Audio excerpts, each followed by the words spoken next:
Bonjour à ceux que je n'ai pas eu le plaisir de saluer. Alors, c'est un défi, je ne vais pas dire un challenge, parce que c'est un anglicisme, un défi que de vous présenter cette conférence ici. Alors déjà, c'est la seule en histoire contemporaine de tout le cycle. Je milite un peu pour que l'année prochaine, il y en ait une deuxième. Et la deuxième chose, c'est que j'ai choisi un sujet qui est complexe, extrêmement complexe, pour deux raisons. Le premier mot, c'est résister, et les difficultés à définir le terme de résister. Le verbe résister, c'est compliqué. Il n'y a pas de définition précise. Ça fait à peu près 75 ans que les historiens, les sociologues, les ethnologues cherchent une définition précise.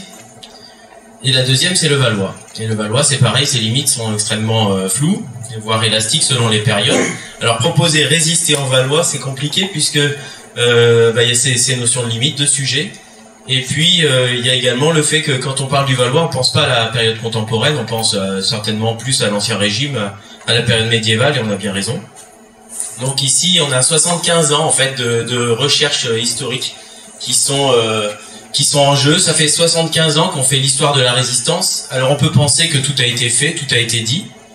Il se trouve qu'évidemment non. Je vais essayer de vous en apporter la preuve, et j'espère que dans un an, dans 10 ans, dans 30 ans, d'autres feront mieux, apporteront de nouvelles choses, de nouveaux éléments, et vous ne ressortirez probablement pas de cette salle avec des certitudes, mais plutôt, j'espère pas avec des doutes quand même sur ce que je vais vous dire, mais en tout cas avec des réflexions sur ce que ça a pu être que cette période, sur ce qu'on imagine de la résistance, de ce qu'on s'invente même de la résistance, de ce qu'on a entendu.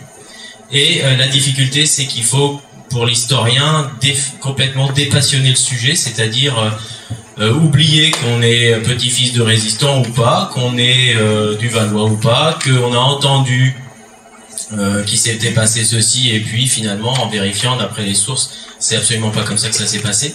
Donc les choses sont très complexes.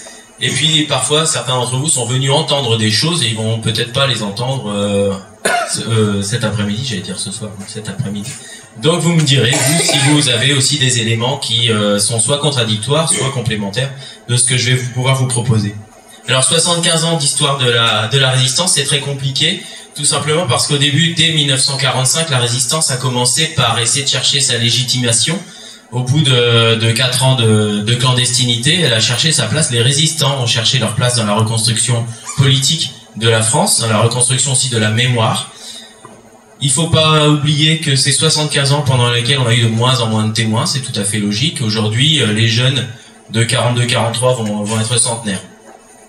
Et ça fait 15 ans que j'étudie le sujet dans la région ici.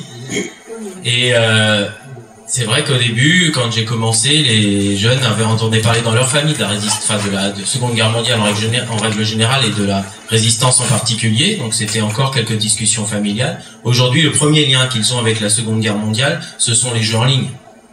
Alors on n'est pas là pour juger si c'est bien ou si c'est pas bien, parce que ça a un intérêt aussi, mais ça nécessite d'une nouvelle explication.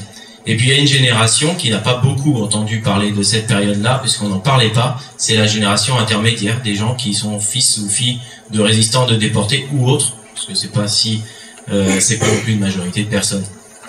Alors, il y a beaucoup d'historiens qui ont travaillé sur la question de la résistance en Europe, des anglo-saxons et bien entendu des Français. Et sur la question de la résistance dans l'Oise, beaucoup de travaux ont été réalisés. Je vous en propose juste certains.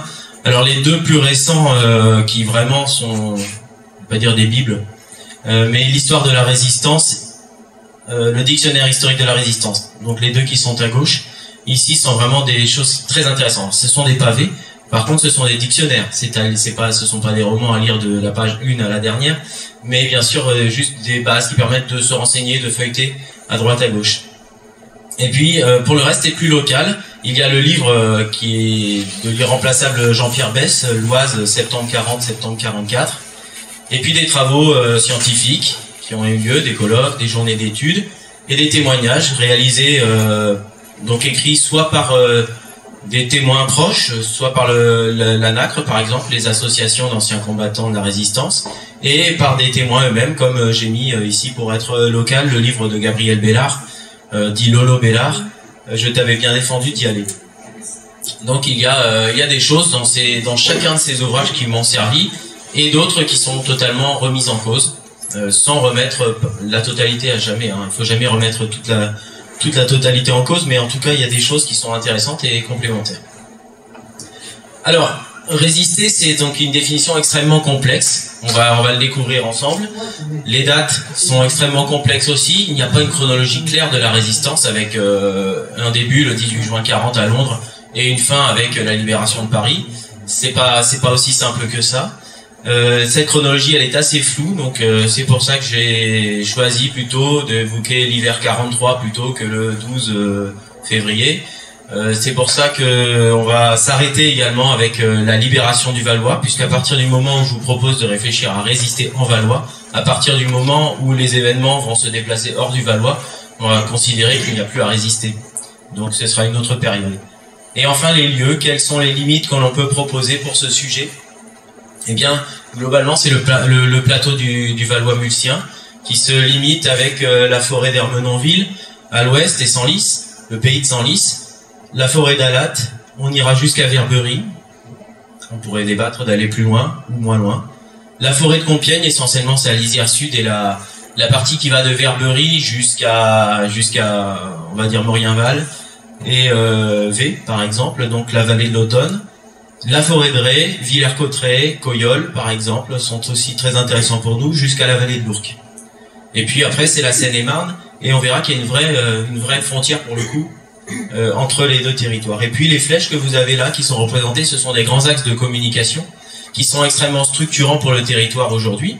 Alors la RN2, bien entendu, les lignes de chemin de fer. Et puis, nous verrons aussi qu'il y a un intérêt, puisqu'il y a également des lignes à haute tension, des lignes électriques, des lignes PTT, comme on disait.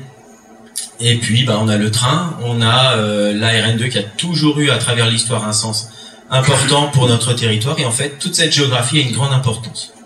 Alors, j'ai déjà fait un petit peu long pour une introduction, mais c'est important de comprendre que on a un cadre qui est assez élastique.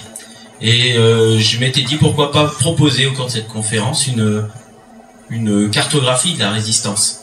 Et il s'avère que c'est complètement impossible en l'état en tout cas actuel, et que j'ai pas envie d'avoir trop de certitudes, puisque chaque jour on en découvre un petit peu plus, voire un petit détail qui nous permet de mieux comprendre. Il y a 10 minutes encore, je viens d'en apprendre un.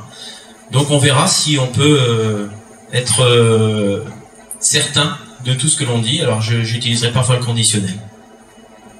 Alors tout commence par, on va garder en mémoire l'idée de résister, tout commence par la rencontre entre le moment, l'instant, les circonstances et la volonté de chacun. Alors quand on parle de volonté, il ne s'agit pas forcément, on n'est pas toujours volontaire, on n'a pas toujours envie, on n'a pas toujours prévu de faire quelque chose, mais il y a un moment où seule la volonté vous fait basculer d'un côté ou de l'autre, prendre une décision.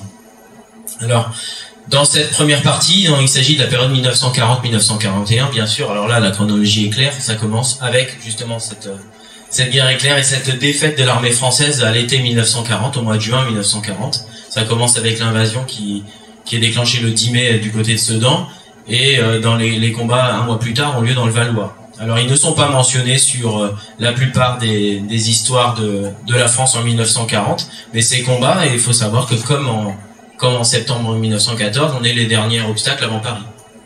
Alors vous avez en rouge au sud-est du département la ligne Chauvinot, chère à mon ami Thierry Abran.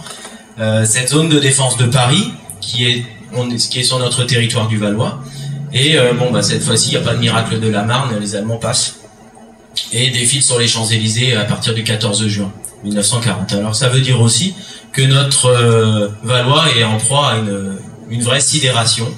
Il s'agit d'un traumatisme extrêmement profond. Il n'y a pas de réaction immédiate, évidemment. Quand on est traumatisé comme ça, on peut avoir un réflexe, mais on ne peut pas avoir une organisation prévue en cas d'invasion. Voilà ce qu'on va faire. Donc il faut se mettre ça en tête. Deuxième chose, dans la sidération, il y a le moment où on est incapable de faire quoi que ce soit. Et il ne faut pas oublier que pendant que les Valoisiens sont dans le Valois, la plupart des hommes en âge de combattre sont en débâcle sur le territoire français.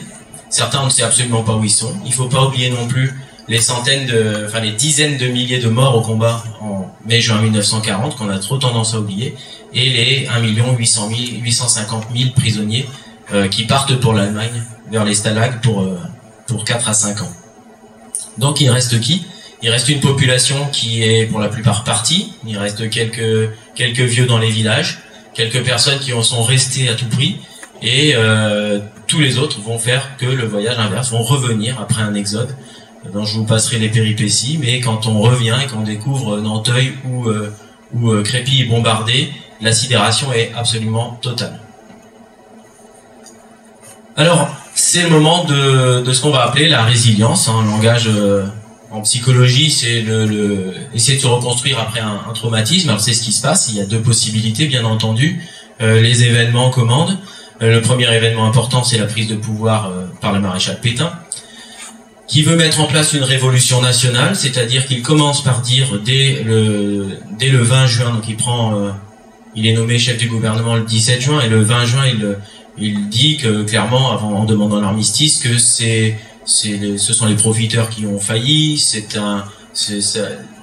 Chacun a essayé de tirer la couverture à lui et puis a laissé la France au Front populaire, aux communistes, aux francs-maçons, aux juifs, et on y va. Donc effectivement, on a ce maréchal Pétain qui dit: Français, moi je ne vous abandonnerai pas, puisqu'il est d'ores et déjà concurrencé, même si ça se sait peu, par un général inconnu qui est à Londres et qui a lancé un appel à la résistance en disant que la flamme de la résistance ne devait pas s'éteindre. Alors, trouver une flamme dans toute cette période-là est extrêmement compliqué pour les Français, pour les Valoisiens comme les autres. D'ailleurs, il en manque beaucoup, on ne sait même pas où ils sont. Sont-ils prisonniers? Sont-ils morts? Sont-ils partis comme certains, comme François Novak de Ève, par exemple, qui part pour l'Angleterre le 17 juin et qui disparaît en mer suite au fait que son bateau ait heurté une mine allemande? Ou Lucien Lantroy qui va partir pour l'Angleterre, hein, qui va lui commander ensuite les forces navales françaises libres pendant 4 ans sans revenir dans la région. On ne sait même pas où il est pendant 2 ans. Et puis il y en a plein, hein. Il y a aussi ceux qui vont aller combattre, et c'est une des limites du sujet. Je vais vous parler de la résistance en Valois, pas des Valoisiens qui ont résisté en Dordogne ou dans le sud de la France. Donc on va essayer de se concentrer sur le fait qu'au début on n'a absolument aucune certitude, et que même ceux qui se sont revendiqués comme les tout premiers résistants sont des gens pleins d'incertitudes. L'était-il, ne l'était-il pas? Il faudra déjà qu'on soit capable de déterminer ce qu'est un résistant et ce qu'est le fait de résister. Alors il y a quand même des premiers refus de la résignation. On ne veut pas se résigner. C'est l'heure des choix pour certains. Déjà certains vont imaginer qu'en ramassant toutes les armes abandonnées dans le bois du Roi, la forêt de Ré ou la forêt de Compiègne, on peut se constituer un arsenal qui au minimum ne tombera pas aux mains des Allemands. C'est la première des choses. Il y a énormément d'armes abandonnées dans les forêts, dans les fossés, dans les bois, dans les taillis. On se retrouve donc avec un arsenal qui est pas toujours en bon état d'ailleurs, hein, qu'il faut récupérer, et qui tombe dessus en premier, c'est les gosses. C'est eux qui sont dans les bois, qui jouent dès juin, juillet 40, et beaucoup vont commencer à récupérer ces armes-là. Je pense à Pierre Caron, qui est de Duvy, et qui récupère avec son frère, donc lui il a 13 ans, son frère Paul en a 12, et il récupère des armes. Il les cache. Alors c'est maman qui dit quand même: tu devrais les graisser, les mettre dans un sac en toile de jute bien fermé, et puis ils vont voler des tuyaux de poêle, et ils mettent ces armes-là dans les tuyaux de poêle pour les enterrer au fond du jardin. Donc ces deux enfants, 12 et 13 ans, avec le concours, l'assistance de leur mère, et puis quelques semaines plus tard, ils se retrouvent du côté je crois que c'est de Roberval. Et c'est la grand-mère cette fois-ci qui leur donne d'autres conseils. Elle leur explique qu'il vaudrait mieux mettre ça dans des caisses en bois pour éviter la rouille, etc. Donc on a deux gamins, la mère et la grand-mère, qui font acte de résistance ou pas. C'est-à-dire qu'ils récupèrent des armes. Ils sont bien sûr incapables de s'en servir, ils n'ont pas l'intention de s'en servir, ils veulent juste les remiser à l'abri des boches, comme ils disaient. D'ailleurs, les Allemands s'inquiètent énormément de tous ces petits actes, notamment des actes de sabotage. Des lignes téléphoniques, la première aurait eu lieu entre barons, on va dire, août et septembre 40, les sources divergent et même les documents officiels sont flous. On a des câbles qui sont coupés, donc immédiatement les autorités d'occupation écrivent à tous les maires du canton de B, de Nanteuil et de Crépy que tout acte de sabotage sera puni de peine sévère. Rien n'est fixé, ni par l'occupant d'ailleurs, ni par les maires, on ne sait pas ce que l'avenir réserve. Donc on a quelques premiers noyaux. Je pense, avant de vous parler de la suite, je pense notamment à ces hommes qui se retrouvent au café des Portes de Paris à Crépy, et un café tenu par Jean Hardy, On a là un cultivateur de Lévignan qui s'appelle Georges Ardenois. On a des hommes de la SNCF, Dossi, Paul Pochet. Peut-être qu'il y a des noms de rues qui vous disent quelque chose, c'est pas complètement anodin. Ils se retrouvent et puis ils sont là pour, entre guillemets, se demander un petit peu ce qu'ils peuvent faire, mais c'est en discutant, c'est un peu le café du commerce. On a un autre homme qui s'appelle Gabriel Bellard et qui est tout juste démobilisé. Il était à Port-Vendre, donc à près de 1000 km d'ici, et il est démobilisé, il rentre dans son crépi, et puis il voit les Allemands qui défilent devant le monument aux morts de 14 tous les jours, ça lui fait mal au cœur. Il a un copain qui s'appelle Roland Sansereau, et qui est dans le même cas que lui, ils savent pas quoi faire. Mais ils sont dans le refus de cette résignation, et ils vont commencer à monter des petits noyaux qui sont surtout là pour essayer de récupérer des armes, encore une fois. Alors, acte d'hostilité, acte de résistance. Ici, on a découvert l'année dernière dans Nanteuil encore un témoignage de la résistance. Je sais pas si c'est pas comme ça. Excusez-moi, je suis pas chez moi. Voilà. Enfin, quoique. Ici, un graffiti gaulliste. Le V de la victoire, la croix de Lorraine, c'est apparu vers 1941. Ce V de la victoire, c'est Churchill qui l'a un petit peu popularisé. Il est encore sur un mur de Nanteuil, il va bientôt disparaître, on va essayer de le sauver. On a Gabriel Bellard, toujours, qui diffuse des tracts anglais. Alors il a vu un tract reprenant ici, donc Hitler tenu par la main par Napoléon, au retour de campagne de Russie. J'ai bien défendu d'y aller, c'est le titre du livre de Bellard. Alors ce qui est intéressant, c'est qu'ici on a une repro, c'est Bellard qui l'a refait pour son livre, mais c'était déjà dans ses souvenirs un tract qu'il avait reproduit. Il n'a aucun moyen de propagande. Au début, si on veut diffuser une information, on se débrouille, donc on recopie sur un bout de papier, et bien entendu on distribue ça à des gens de confiance, en précisant bien, le jette pas, le déchire pas, passe-le à un ami, donne-le, diffuse comme ça. Des petits papillons sont retrouvés collés dans les rues de Crépy, de Nanteuil, de Bé, de Lévignan, ou d'autres villages, à Béthisy par exemple. On a un tract aussi qui circule du côté de Saint-Sauveur. Les chômeurs ont faim, parce qu'évidemment il n'y a plus de boulot. Et les Allemands ont complètement enlevé toutes les lois sur le travail, il n'y a plus de salaire minimal, et par contre il n'y a plus d'heures maximales non plus de travail. Donc on se retrouve avec à la fois une population qui est un petit peu perdue, de la résignation, des gens qui vont diffuser des tracts, notamment Ernest Rigolo de Béthisy, qui diffuse des premiers journaux clandestins. En 1942, ici, à nouveau, les Allemands demandent la recherche et l'interdiction de la distribution de tracts de propagande qui sont jetés par les Anglais par les airs, notamment avec ce qu'ils appellent le courrier de l'air. Alors, les autorités françaises et allemandes doivent légiférer, c'est extrêmement rapide, les décisions à prendre sont radicales, et vous avez des hommes qui sont arrêtés sous prétexte d'être communistes. C'est le cas notamment d'Henri Laroche. Donc la rue Henri Laroche est une des rues parallèles à celle-ci, à Crépy. Henri Laroche est un homme qui a tout simplement insulté l'Allemand qui était chargé de la surveillance du dépôt agricole, du dépôt de paille de Crépy. Il a été arrêté, mais il est communiste. Il sera emprisonné à Amiens, et c'est un des premiers otages fusillés à la citadelle d'Amiens suite au sabotage d'un train en Normandie. Donc c'est un prétexte pour éliminer bien sûr la résistance communiste, qui n'est pas encore d'ailleurs très développée, puisque les communistes sont dans une situation très difficile, c'est-à-dire que Staline et Hitler ont passé un pacte de non-agression en août 1939. Staline en a profité pour dépecer une partie de la Pologne, l'autre partie étant prise en charge par Hitler. Et donc du coup, pour les partisans du Parti communiste, qui je vous rappelle quand même étaient victorieux au Front populaire, en 1938 ont déjà pris un bon coup de semonce avec une chute des effectifs. C'était la politique de Daladier qui convenait mieux aux Français à l'époque apparemment. Et puis en 39, ils ont été carrément mis hors la loi. Donc les communistes étaient directement arrêtés, ils ont perdu leur mandat pour les élus. Ils sont un petit peu en dedans, ils ne savent plus trop quoi faire, mais par contre sont toujours la cible des nazis. Donc à partir du moment où Hitler va envahir l'URSS en juin 1941, les communistes deviennent ouvertement les ennemis du régime, et on met en place une répression forte. D'abord contre les communistes, après s'ils peuvent être partisans ou, avec le nouveau terme à la mode, terroristes, qui arrivent à partir de 1941 pour qualifier les résistants. eh bien, on fait coup double. Henri Laroche est une des victimes de ce coup double, c'est-à-dire il est communiste d'abord, résistant a priori, mais c'est surtout une des premières victimes de la répression.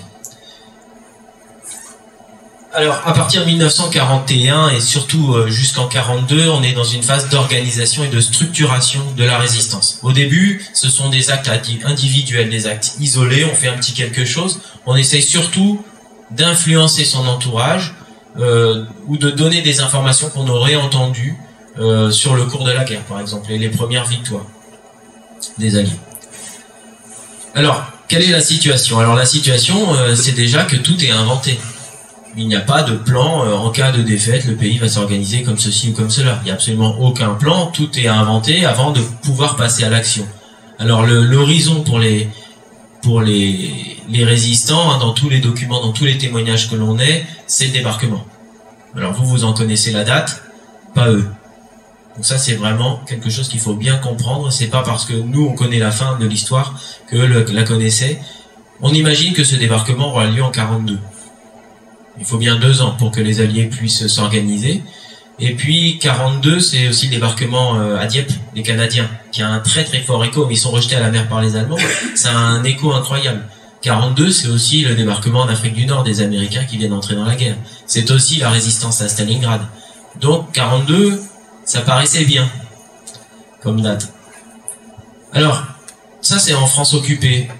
Il y a ce qu'on appelle désormais aussi la France libre. Et ce général de Gaulle qui va commencer à organiser la liaison, les premières liaisons entre la France libre, qui sont peu nombreux, au début ils n'étaient que 7000, et la France occupée. Pour organiser les liaisons, ça passera par le renseignement, par l'espionnage. Il confie la tâche à André de Wavrin, le colonel Passy.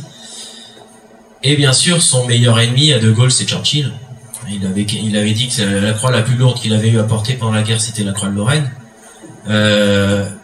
Churchill et de Gaulle se respectent, ne s'apprécient pas beaucoup, et de toute façon Churchill a déjà tout en main puisqu'il est Premier ministre et il met en place ses services secrets. Alors il y a 9 services secrets pendant la guerre en Grande-Bretagne. Il y en a 2 qui vont nous intéresser particulièrement, le SOE et l'Intelligence Service.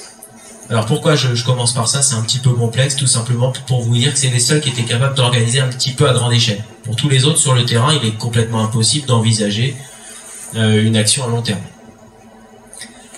Alors, vont se développer des mouvements et des réseaux de résistance.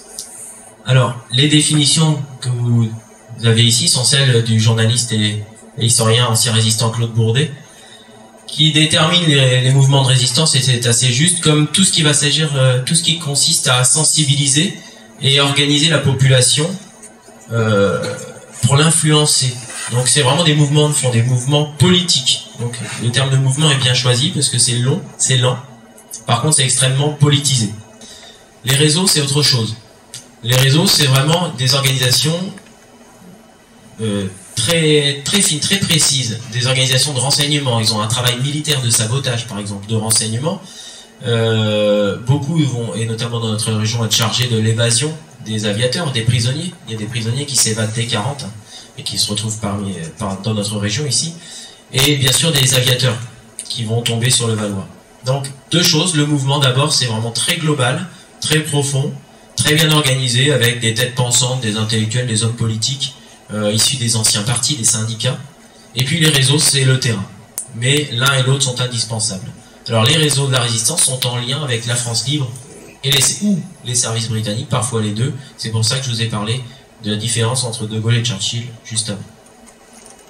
Alors, quels sont les principaux mouvements de résistance qui sont implantés dans notre région? Alors, essentiellement, il y en a 5 dans la région, dans le nord de la France, ceux de la résistance, ceux de la libération, Libé Nord, Front National, l'organisation civile et militaire. Donc ça, c'est vraiment les 5 gros. Chez nous, il y en a 3 dans le Valois. Libération Nord, le Front National et l'OCM sont vraiment les mouvements dominateurs. Mais par contre, il y a un intrus, entre guillemets, il y a une énigme. C'est les VOP, les volontaires ouvriers paysans. À l'origine, ce mouvement est surtout un mouvement nationaliste, un mouvement d'extrême droite, très clérical, très anticommuniste, mais on trouve qu'il y a un sacré écho dans la région ici, mais il va falloir tout de suite oublier déjà ce que vous pensiez savoir, c'est que les mouvements sont très politiques. Vous n'êtes peut-être pas fait avoir quand j'ai dit Front National tout à l'heure. Alors le Front National, c'est d'obédience communiste pendant la Seconde Guerre mondiale. Sauf qu'il n'y a pas que des communistes. On peut même être, je vais dire anticommuniste, ou en tout cas ne pas être communiste du tout, et être Front National. Et ben c'est la même chose pour les volontaires ouvriers paysans. Un mouvement très conservateur au début, mais qui a même des gens de gauche, par exemple, dans ses rangs. Et ça va disparaître au fur et à mesure pour gagner les rangs de Libération Nord, plutôt la gauche SFIO socialiste, ou l'OCM qui est plutôt conservatrice. Bref, pas d'étiquette politique, c'est trop compliqué. Et puis de toute façon, beaucoup apprendront après la Libération qu'ils appartenaient à ce mouvement-là. On savait absolument rien. Ils étaient recrutés, et bien sûr, ils n'avaient pas une carte d'adhérent. Donc on se retrouve avec des mouvements de résistance qui nous intéressent, nous, essentiellement dans la région. Les plus développés sont Libération Nord, Front National, l'OCM et les VOP. Alors la situation est difficile pour les Français. Faisons un petit panorama avec ici les rations alimentaires. Les rations alimentaires en 1940, prenons que la viande, 360 grammes en 40, déjà plus que 250 grammes par semaine pour un travailleur. En 1941, 180 et les courbes sont descendantes. La situation est extrêmement difficile. On est dans un territoire agricole, mais c'est pas pour autant que les Valoisiens vivent mieux que les autres. On se retrouve avec une situation difficile aussi parce qu'on met la pression sur les maires. Les maires sont les autorités locales qui sont directement en lien avec l'occupant. Et on va observer, et ça c'est Éric Dancoine qui l'avait observé très justement dans son étude sur les maires durant l'occupation, il y a une vague de démission des maires en 1940-41. Une vague très impressionnante de démission des maires. Alors est-ce que c'est un acte de résistance ou pas? La question est posée. Est-ce que vous démissionnez parce que vous ne voulez pas collaborer? Ou est-ce que vous restez en poste parce que vous ne voulez pas collaborer, vous êtes le seul moyen de résistance? Est-ce que vous êtes ni l'un ni l'autre? On pense à Jean Vassal, maire de Crépy, qui est un élu du Front Populaire, un élu socialiste, qui reste en poste en 40, qui prête allégeance au maréchal Pétain, qui signe tous les rapports qu'on lui demande en disant non, un tel a été arrêté. Bellard, j'ai jamais entendu parler, ouais. Je sais qu'il est communiste, mais j'en sais rien. Telle famille juive, ah ben je savais pas qu'elle était dans la commune. Et ceux qui ont déjà un lourd passif, ah oui, j'ai entendu dire qu'il avait fait peut-être 2-3 choses. Bref, il protège sa population. En 44, les résistants lui en veulent, puisqu'il a prêté allégeance au maréchal Pétain, mais c'est pas un collabo. Il n'est pas collaborateur, et il sera même maire encore quelques années. Donc on se retrouve avec des cas vraiment de conscience très compliqués. À Nanteuil, c'est beaucoup plus simple. Le maire a été blessé dans le bombardement, et quand on le met en demeure de faire arrêter tous ceux qui seraient coupables de sabotage, il est tellement en mauvaise santé qu'il, après ses 42 années de mandat, il décide quand même de libérer la place. Alors acte de résistance où il était vraiment trop faible. Il est remplacé par des vichistes. Il est remplacé par une délégation spéciale. Donc vous voyez, c'est quand même très compliqué. Alors les réquisitions pour le monde paysan, les réquisitions sont extrêmement lourdes. Le papier qui est ici dresse la liste des... C'est écrit tout petit parce que je pouvais pas mettre en plus gros, puis c'est extrêmement mal écrit, mais la liste des agriculteurs de Nanteuil qui ont dû donner de l'avoine. En leur disant bien, attention, maintenant vous n'avez plus le droit de vendre librement de l'avoine. D'abord on sert les Allemands, ensuite on sert le commerce local, et ensuite il est interdit de pratiquer quelque marché noir que ce soit. Alors ce marché noir effectivement est la plaie de l'économie de la guerre, mais il y a une autre plaie, c'est ce qu'on appelle le marché gris. C'est-à-dire que c'est l'occupant lui-même, ce sont les Allemands qui pratiquent le marché noir. Donc Ardenois le fait. Il a une partie de sa récolte qui part sur la commandanture de Crépy. Mais pourquoi? Parce qu'il est copain avec... Enfin, copain, il s'entend bien avec un des membres de la commandanture, un Autrichien anti-nazi, qui est à la commandanture comme... voilà, il est mobilisé comme les autres. Donc c'est aussi une manière d'avoir des renseignements. Situation toujours très complexe. On ne peut pas qualifier Georges Ardenois de collaborateur notoire. Alors, les réseaux, eux, vont... chercher non pas tous ceux qui veulent venir, tous ceux qui veulent résister. Ça c'est l'appel du général de Gaulle en juin 40, que tout le monde vienne, tous ceux qui veulent faire quelque chose puissent venir, avec mention quand même aux ingénieurs, aux militaires, aux marins, etc. Ceux qui peuvent faire quelque chose immédiatement. Dans les réseaux c'est pareil. Plus il y a de monde, plus ça devient dangereux. Donc on recrute en fonction des compétences. Et les compétences c'est quelque chose de clair, on a besoin de s'unir, de se diversifier pour s'adapter à la situation. Si on a recueilli des aviateurs, il faut bien les cacher. Il faut bien les vêtir, il faut bien les nourrir, il faut bien les exfiltrer. Si on doit observer des renseignements, il faut des gens qui soient capables d'écouter. Il faut aussi des gens qui soient capables de se déplacer pour donner des informations. Alors on va faire appel à de nombreuses compétences. Alors la première chose, c'est se retrouver. Où se retrouver? Les résistants de Crépy qui se retrouvent au café des Portes de Paris, s'ils s'y retrouvent tous les jours à la même heure, c'est pas bon. Donc il y a des gens qui vont faire le lien, qui vont donner les liaisons, se déplacer. Se déplacer, c'est le parcours du combattant, sans mauvais jeu de mots. Il n'y a plus de carburant. Il y a des tickets de déplacement, il y a des Ausweis. Il y a, dans notre territoire, on s'en plaint aujourd'hui des difficultés pour prendre la voiture, mais quand vous n'avez plus du tout de carburant, les médecins ont 20 litres par mois de carburant pour des voitures qui font 15 litres au 100. Donc, des gazogènes, du charbon. Alors on va utiliser le train, sous réserve qu'il n'y ait pas de sabotage. Mais le train vous amènera, même si les dessertes sont beaucoup plus diversifiées qu'aujourd'hui, le train vous amènera de village en village, de bourg en bourg, de ville en ville, rarement dans les hameaux. On se déplace en bicyclette, à pied, au prix des pneus pour le caoutchouc, c'est très compliqué. Ça veut dire aussi, et il faut y penser, que la résistance est un phénomène urbain au début. Il y a peu de résistance en ville, tout simplement parce qu'il est très compliqué d'arriver, prendre contact avec quelqu'un qu'on ne connaît pas, comme en ville. Parce que dès que vous arrivez dans le village, tout le monde repère qu'il y a un étranger. Donc déjà, mauvais point. En ville, c'est vrai qu'on peut passer dans un immeuble, relever les boîtes aux lettres, comme on dit, c'est-à-dire récupérer les messages pour un autre réseau, sans connaître la personne. On s'engouffre dans une bouche de métro, on a disparu. Ici, c'est pas possible. Même les petites villes sont des gros villages, ici. Alors pour circuler, c'est compliqué. Pour saboter, c'est compliqué. Il faut des connaissances aussi. Alors on va faire appel notamment à des ingénieurs, mais plus fréquemment à des cheminots, à des électriciens. Donc la gare de Crépy, nœud ferroviaire intéressant, est un vivier de résistants, mais tout le monde n'est pas dans la résistance. Il y en a aussi qui sont pas collaborateurs pour autant, mais qui sont, on s'en méfie. Donc c'est très compliqué, on fait confiance à personne. Donc on se rapproche d'abord de son milieu amical. Dans la famille, c'est parfois un petit peu dangereux, on en reparlera. Et on procède à des sabotages. Ici, je vous ai pris le cas de François Soré de Brégy. Alors c'est-à-dire qu'il est originaire de Brégy, il y vit, mais il a son atelier de mécanique agricole rue Saint-Lazare à Crépy. Et il a un Ausweis pour pouvoir se circuler entre les deux avec sa camionnette. Alors une camionnette c'est pratique, surtout s'il a l'autorisation de circuler pour transmettre du matériel par exemple, y compris des armes. Et puis Soré connaît beaucoup de monde. Il connaît aussi Robert Congy de Brégy qui est le buraliste. Mais Congy est également ouvrier électricien. On peut avoir plusieurs métiers déjà à l'époque. Donc on se retrouve avec des gens qui se connaissent, qui se font confiance, mais qui risquent à tous les moments d'être mis en cause. Donc on a besoin de spécialistes. Parmi les spécialistes dont on a besoin d'encadrer. Alors, encadrer, c'est l'affaire des militaires, c'est l'affaire des enseignants, des ingénieurs. Alors quand je dis c'est l'affaire, c'est pas parce qu'ils sont meilleurs que les autres. C'est tout simplement parce qu'on a remarqué que dans la sociologie de la résistance, ce sont les cadres. Marcel Pelletier de Boré est un militaire, un sous-officier qui s'est retrouvé en zone libre en 1941 et il est mis en congé d'armistice. C'est-à-dire qu'à partir du moment où l'armée d'armistice a été, enfin après l'armistice, une armée de Vichy a été limitée à quelques centaines de milliers d'effectifs et en 1942 on crée la milice. Donc elle est remplacée, donc on ne garde que les effectifs les plus vichistes ou les plus intéressants.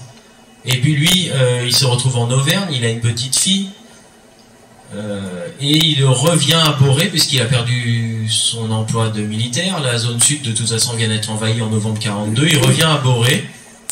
Alors c'est les cartes des années 40-50 que je vous ai mis pour que vous voyez la taille des villages. Ici vous avez entre Nanteuil et Senlis la vallée de la Nonette et les Cressonnières qui apparaissent sur le fil de la Nonette, ici.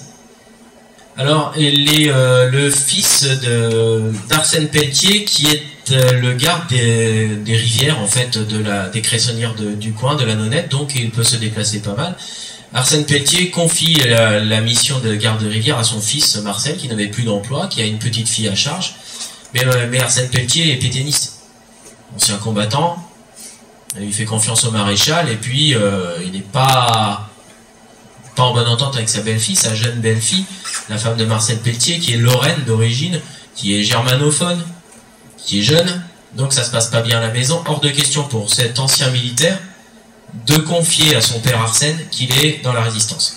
Il est dans la résistance et il est même spécialiste de la radio, puisqu'il va pouvoir démonter les postes et les remonter à loisir, et les cacher sur les barques dans les cressonnières. Ce qui empêche les véhicules de la radiogonométrie allemande, c'est-à-dire ceux qui font la triangulation pour savoir d'où viennent les émissions de radio, ils sont incapables, les Allemands, un, de détecter d'où ça vient, puisque c'est mobile, et deux, d'y accéder rapidement, parce que la vallée de la Nonette étant difficile d'accès, à cet endroit-là, les cressonnières, c'est parfait. Et activité double pour le couple Pelletier, donc la jeune femme est germanophone, Marcel Pelletier sait manier la radio, ils écoutent la commandanture de Senlis, et ils traduisent, et ils transmettent. Ils transmettent à un petit réseau, qui est le réseau F2, qui a été créé à l'origine par les Polonais, et qui a été vite repris par la France libre, puis les Britanniques, et en fait ce réseau F2 est un réseau de renseignement extrêmement efficace, puisqu'il est composé de militaires, donc il y a une grande discipline. Alors, cependant, il n'y a pas que des militaires, puisqu'il y a aussi un autre cressiculteur, un cressiculteur boré qui s'appelle Leclerc, et puis à Fontaine-Chaly, le village à côté, pour montrer un peu la complexité des réseaux de résistance, le cressiculteur, l'ancien sous-officier, sont dans le même réseau et en lien permanent avec Marc de Varenne, qui est Saint-Cyrien, officier, gendre du comte qui loge au château de Fontaine. On a également Pierre Patria, de la ferme de Fourcheret, qui est, lui, on va le revoir, donc un propriétaire terrien important, qui est le représentant, le syndic local de la Confédération paysanne. Je vous reparlerai de ceux dont il s'agit. Donc on a des profils extrêmement différents dans cette résistance, des gens qui ne seraient pas appelés à se connaître, puisque le cressiculteur de Boré, Leclerc, est communiste, un fervent communiste, et le Marcel Pelletier est plutôt gaulliste, tandis que Marc de Varenne, lui, est un conservateur saint-cyrien, officier, etc. Donc des profils qui se seraient jamais rencontrés. Non loin de là, à Vers-sur-Launette, on a un autre personnage important, c'est Charles Le Gallès de la Villeneuve, qui est arrêté, lui, par la Gestapo, parce qu'il a des écoutes et un poste de BBC, soi-disant, un poste de la radio. En réalité, c'est un des membres importants du réseau Combat, sur Paris, et l'Abwehr, le service de renseignement allemand, démantèle complètement ce réseau, et il en est un des éléments. Donc, personnage dont on a peu de traces. Par contre, il est quand même sur le monument aux morts de Ève et de Vers-sur-Launette. Il appartient lui aussi au réseau F2, notamment, mais ils ont plusieurs réseaux. Ça, c'est une autre des complexités.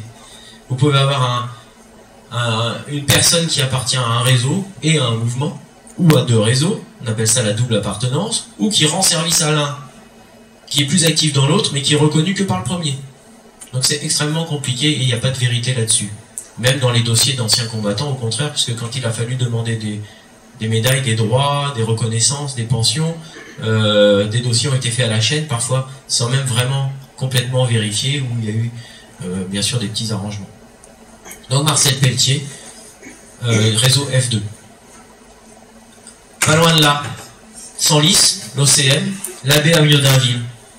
Voilà un homme de réseau, voilà un homme de secret, un prêtre. Il n'est pas le seul, évidemment, c'est certainement le plus connu pour sa résistance, mais surtout pour sa déportation et son martyre.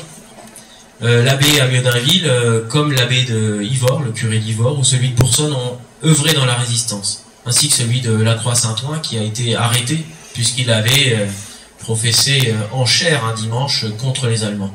On a même insulté, ce qui pour un prêtre, il faut bien l'avouer, est quand même un acte de résistance majeur. Alors, les résistants sont... les prêtres résistants, les religieux, les ecclésiastiques en règle générale sont contraints normalement de ne pas prendre les armes. Donc ils sont surtout dans une résistance ce qu'on appelle la résistance organisation. Pas forcément la résistance armée directe, mais on va le voir avec l'abbé Amiot d'Inville, la frontière est vraiment très ténue. Autre homme de réseau, autre homme de secret, c'est le médecin de campagne. Alors ce médecin de campagne qui nous intéresse ici, par exemple, c'est le docteur Marcel Gilbert, donc le médecin de Brégy, mais qui va faire des visites avec ses 20 litres de carburant par mois. Alors les voitures fonctionnent essentiellement à l'alcool, on utilise des distilleries. L'essence sert surtout à démarrer les moteurs, ensuite ça fonctionne à l'alcool. Il a un Ausweis il a l'habitude de voir et de ne rien dire, d'aller passer ses visites chez les uns chez les autres. C'est un homme très intéressant, qui a des convictions également, tout comme le docteur Rodrigue de B, le docteur Lecaillé de Crépy, le docteur Esnault de Crépy également. Ce sont des gens qui ont participé à la résistance à différents niveaux et avec différentes fonctions. Donc on a besoin de gens qui sont capables de garder des secrets, qui sont des gens de réseau, de soigner, de nourrir. Et puis ici, il faut falsifier. On ne vit plus sans ces tickets de rationnement. Une des cibles de recrutement des réseaux de résistance sont les secrétaires de mairie. Secrétaires de mairie et surtout instituteurs, les deux sont souvent liés, d'où l'idée de ces enseignants qui encadrent, parce que les secrétaires de mairie ont les tickets en blanc, ont les cartes d'identité en blanc. Ici, vous avez désormais une carte d'identité de français. Pas de juifs, bien sûr, de français. C'est l'État français. La carte modèle 1939, qui ressemblait beaucoup à nos anciennes cartes à nous, carte d'identité, point, nationalité française, point. Ici, c'est carte d'identité de français. On est dans la révolution nationale, antisémite, notamment. Là, il faut parfois prouver son identité. Là, voilà à nouveau. Donc, surveiller, renseigner, couvrir, on a aussi les gendarmes. Rôle important. Alors, j'en avais proposé une étude pour la brigade de Nanteuil, qui avait perdu ses archives d'ailleurs dans les bombardements, donc il y a eu une attitude un petit peu particulière, mais qui était difficile à déceler. Par contre, à la brigade de Crépy, la brigade de B, on est très bien renseigné sur le réseau des gendarmes, et notamment par le témoignage de Daniel Delaine, un gendarme résistant de Crépy. Ici, vous voyez le message reçu par Nanteuil pour rechercher un dénommé Chevance, Maurice, c'est Chevance Bertin. Alors, eux doivent contrôler, rendre compte aux autorités politiques, aux autorités militaires allemandes, et en même temps pouvoir couvrir éventuellement ce qu'ils observent. Le rôle numéro 1 des gendarmes est d'informer la résistance de ce qui se passe au niveau administratif, des enquêtes des personnes recherchées. Alors, nous sommes dans un territoire rural, le rôle du monde, enfin le monde rural est mal considéré par la résistance. Au début, il n'est même pas considéré du tout. Qu'est-ce que les paysans peuvent apporter à la résistance? Elle est urbaine au début, la résistance. Et puis ils sont souvent vus comme des profiteurs, parce que ils ont à manger. Alors ils sont en bon terme avec les Allemands, puisqu'ils les fournissent. Le maréchal Pétain, qui se veut fils de paysan, a une aura incroyable dans le monde rural. C'est le vainqueur de Verdun. Il ne faut pas oublier quand même que les paysans, c'était plutôt l'infanterie, celle qui a défilé à Verdun, justement. C'est pas des marins. Donc, on se retrouve, j'ai rien contre les marins, mais ils sont en première ligne, et l'aura du maréchal Pétain, qui est propriétaire terrien d'ailleurs aussi, est forte. Donc, ils sont tentés par cette révolution nationale. Ils sont sur les affiches, ils sont une des mamelles de la France nouvelle. Et puis, comme les réquisitions augmentent et que la France a faim, on leur demande encore plus. Pour que les enfants de France n'aient pas faim, paysans, donnez votre blé. Et l'appel direct du maréchal Pétain: paysans, mes amis, le ravitaillement est menacé. Et ça n'empêche pas d'avoir évidemment l'inverse, c'est-à-dire la propagande de la résistance, rien pour Hitler, rien pour les Allemands. En fait, le monde rural est profondément germanophobe. En 39, ou depuis 18, ou même avant, 70, en 40, 42, 43, il reste anti-allemand, profondément anti-allemand, mais maréchaliste, plutôt maréchaliste. Et puis petit à petit, les choses vont évoluer. Surtout qu'ils sont considérés comme des profiteurs, et certains, ça leur plaît pas beaucoup, parce que malgré le fait qu'effectivement ils aient une basse-cour, un potager, etc., c'est difficile quand même. C'est difficile pour les paysans. Alors, il y a une confédération paysanne. Et c'est un organe de Vichy. Mais ce sont en fait tout simplement les anciens syndicats agricoles qui deviennent confédération paysanne. Et ils sont créés en 1941. Dans chaque commune, il y a un syndic qui représente cela. Et par exemple, pour Fontaine-Chaly, c'est Pierre Patria, de la ferme de Fourcheret. Pour Antilly, c'est Francis Hamelin, le maire et cultivateur. Alors, au début, c'est Gaston Boulanger qui prend la tête du syndicat. C'est l'ancien responsable du Crédit Agricole et du syndicat agricole de l'Oise. Et puis, Francis Hamelin, le maire d'Antilly, va le remplacer en 1943. Mais attention, la Confédération paysanne, c'est pas la collaboration. D'ailleurs, le préfet a fait remonter régulièrement au ministère de l'Agriculture que beaucoup se contentent juste de prendre les bottes et les prix qu'on leur fait sur la fourniture des quelques engrais qu'il y a, il y en a plus beaucoup, et puis profitent du système. Donc, on a souvent collé l'étiquette de profiteur à ces paysans, à ce monde paysan qui en fait subit les affres de la guerre évidemment, puisqu'il n'est plus mécanisé, il n'y a plus d'engrais, ils ont une mauvaise image, enfin bon, ça s'accumule. C'est comment on est passé d'une résistance urbaine à une résistance rurale, donc dans un territoire rural, c'est ce qui se passe. Alors, l'historien François Marcot souligne bien une question importante, que peuvent offrir les paysans à la résistance? Et il apporte une réponse, c'est son rôle. Peu de choses durant les 2 premières années. On n'est pas dans un monde de l'écrit, donc les paysans se fichent complètement des nouvelles. Ils écoutent peu la radio quand elle arrive, et s'ils écoutent, c'est pas la radio de Vichy qu'ils écoutent, c'est comme les autres, plutôt la radio de Londres. Il faut apprendre ce qu'on ne sait pas. Et puis au début, ils n'ont pas d'utilité, qu'est-ce qu'on va leur demander? On ne fait pas de parachutage, on fait peu de sabotage et ils n'ont rien à voir là-dedans. On n'a pas le problème des réfractaires encore au début, on a quelques évadés. Mais à partir de 1943, et là c'est Jacqueline Saint-Clivier, historienne bretonne, donc j'y tiens, je le cite. À partir de 1943, les paysans sont mûrs pour être réceptifs à toute action susceptible de les délivrer de l'occupation et de ses conséquences. Qu'est-ce qui s'est passé entre 1942 et 1943? Eh bien justement la relève, le STO, et puis la traque des Juifs. Ça laisse pas insensible même dans un pays qui était encore assez antisémite, c'est pas fini, vous l'avez constaté. On a sensibilisé à ces arrestations de Juifs. Alors le dilemme des réfractaires justement, avec la relève, tout le monde a été surpris. Il s'agissait d'envoyer 3 travailleurs pour récupérer un prisonnier en Allemagne. Bon on y va quoi, il y en a qui sont partis. Donc la relève, ça a un petit peu marché au début, mais pas assez. Donc les Allemands ont demandé plus, et l'État français a décidé d'instaurer le service du travail obligatoire, le STO. Il s'agissait pour les jeunes gens nés en 1920, 21, 22, ceux qui avaient 20, 22 ans, de partir travailler en Allemagne. Pas pour le retour de prisonniers, de partir travailler comme un service obligatoire. Et pour les paysans, c'est la main-d'œuvre qui part. Elle part alors que déjà les réquisitions partent. Alors on a là une réaction vive à la propagande allemande, donnez votre travail, puisqu'il donne il donne son sang, le SS donne son sang, vous pouvez donner votre travail contre le bolchevisme. Ici, on a la multiplication d'actes de résistance, de propagande anti-STO. Ici, ce sont les jeunesses communistes qui disent « Donne pas ta carte d'identité, on te donnera tout ce qu'il faut, n'y va pas, ne va pas à la visite du STO, on te fournira tout ce que tu as besoin pour survivre. » Ce qui signifie pour rentrer dans le secret, parce que si vous n'allez pas au STO, c'est la prison. Donc si vous voulez ne pas aller au STO et ne pas aller en prison, c'est la clandestinité. Et là, ça change tout pour la résistance. Alors il y en a quand même qui partent. Ici, on a le cas de Jean Derrien, de Nassy-en-Mulsien, qui part en Allemagne, qui obtient une permission, mais qui ne retourne pas en Allemagne. Donc il est arrêté par les gendarmes de B pour désertion. Les conséquences de l'entrée dans la clandestinité sont claires, c'est-à-dire qu'à partir du moment où vous êtes hors la loi, vous ne pouvez pas faire marche arrière. Donc ça veut dire que vous entrez dans la clandestinité, dans le secret, vous n'avez plus d'identité légale, vous mettez en péril vos proches, on va déclarer votre disparition. Mon mari est parvenu, il est parti, il est parvenu. Je ne sais pas où il est, on n'est plus ensemble.